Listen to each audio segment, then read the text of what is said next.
In this video, we're going to talk about learned helplessness, self-efficacy, various kinds of impatience, desensitization, and perfectionism, and what we can do as musicians and artists to bring these thought patterns into our service instead of having them work against our goals.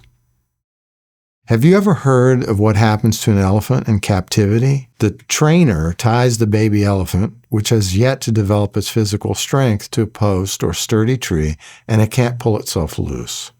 Before long, that elephant gets to the point where it could easily break that tether.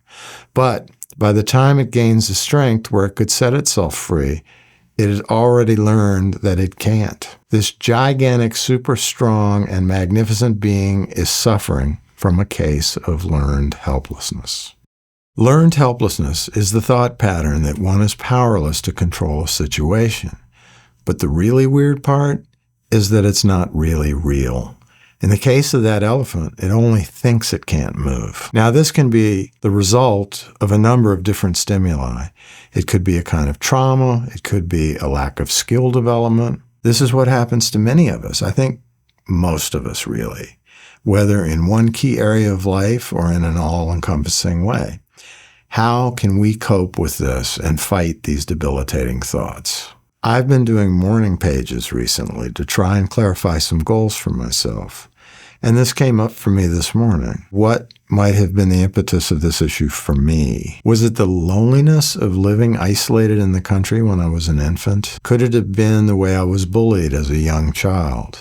Could it have been the trauma of 3.5 years of military school at a young age? We used to try and go AWOL. We always got caught before we made it very far. Who's to say whether or not I could have made it out of that place if I had tried with consistency? But just like the elephant with the tether, after a while, I gave up hope. At this point in life, I realize it's a good thing that I didn't actually break out. I also believe that learned helplessness is a problem for most people in the arts. When you don't respond to an opportunity, when you procrastinate on a project, when you don't send the bill, when you live small in any number of ways, you are practicing a kind of learned helplessness. We musicians know about practice. It makes you better at the thing you're practicing. I think it is best dealt with in 2 steps. Step 1, start with the process of acknowledging that it's a true problem in your life and resolving to fight it. Step 2, work on desensitizing yourself from the mindset that tells you that you're powerless. Now, what do I mean by desensitization? We've all heard of people who are afraid to fly in an airplane. The advice is to start with small steps. They go watch airplanes flying in and out of the airport. Hopefully none of them crash. That would be a real setback. Then they go on a short flight. Then they go on a longer one, etc., until they've got their worries under control. Worries never completely disintegrate in my experience. They only become more controlled, like stage fright, for example. What this means is that we want to slowly build up our strength through a series of small gains that compound over time into a sense of true agency, what is called self-efficacy. Self-efficacy is the imbued and abiding sense that you are able to handle a task and all of its challenges without letting your misgivings sabotage your efforts and productiveness. It's not easy, in part because of the learned helplessness, but also because of a second major problem, a sense of passive impatience. We're all more and more impatient these days, I think. Technology is causing this.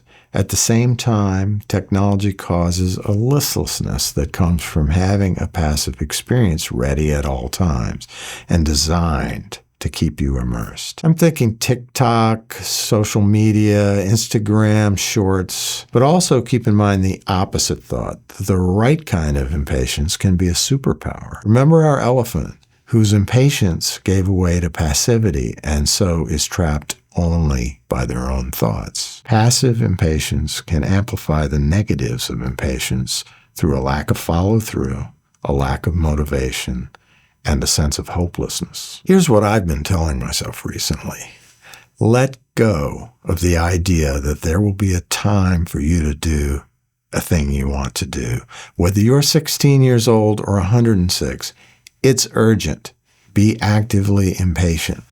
This is something that developing discernment of these hues of impatience can go a long way to solve. I remember an old friend of mine used to say, when you take a sledgehammer to a concrete block, you won't break it on the first strike. Any break in consistency will make it harder to accomplish, not from the concrete block's physical perspective, but from the perspective of our own mindset. In addition, I think it's possible to take perfectionism to an extent where you can't actually function without these unhelpful breaks that sabotage consistency. I see those folks who churn things out that don't have perfect editing or the greatest lighting, audio, but that are watched by a lot of people and they give enormous value. I actually envy those folks that can do that, and also those who can approach their musical endeavors like that. One thing that YouTube has helped teach me is that efforts that go through the complete process from gestation to shipping are the ones that not only make you better, but also prepare you to make your contribution to the world. Do you see yourself in anything I'm describing?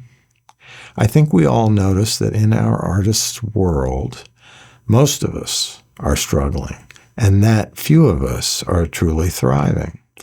I think learned helplessness is the true driver of most of this. We think that the success stories boil down to luck, but the older I get, the more I realize that the lucky ones are making themselves available, putting in the work, and getting their gifts seen with the help of a strong sense of their own worth. With these people, learned helplessness may be being felt, but it's also being fought. Author Steven Pressfield has great thoughts about this resistance. Maybe we'll go into that another time. What are your experiences with this?